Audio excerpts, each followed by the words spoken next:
CBS News terrorism analyst Michael Scheuer was formerly with the CIA. He joins us this morning. Michael, good morning. Were you surprised by this information that broke in the Times yesterday?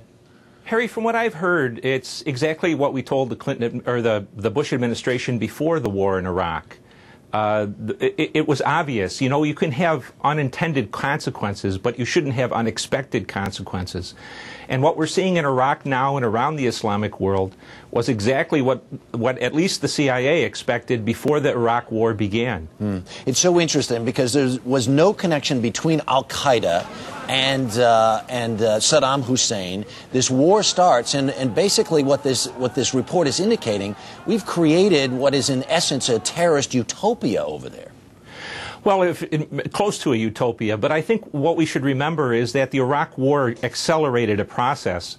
Both President Bush and President Clinton have been very misleading in regards to the American people, telling them that we're at war because of our freedoms and our liberties and because of gender equality and because of elections.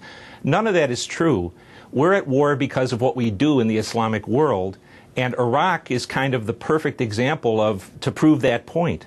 And I don't know how we get out of this problem until our political leaders in both parties begin to square with the American people. Let's talk about what President Clinton had to say on Fox yesterday. He basically laid blame at the feet of the CIA and the FBI for not being able to certify or verify that Osama bin Laden was responsible for a number of different attacks. Does that ring true to you? No, sir, I don't think so. The president seems to be able, the former president seems to be able to deny facts with impunity. Bin Laden is alive today because Mr. Clinton, Mr. Sandy Berger, and Mr. Richard Clark refused to kill him. That's the bottom line. And every time he says what he said to Chris Wallace on Fox, he defames the CIA especially, and the men and women who risked their lives to give his administration repeated chances to kill bin Laden. All right. Is the Bush administration any less responsible for not finishing the job in Tora Bora? Oh, I think there's plenty of blame to go around, sir, but the fact of the matter is that the Bush administration had one chance that they botched, and the Clinton administration had 8 to 10 chances that they refused to try. At least at Tora Bora, our forces were on the ground. We didn't push the point.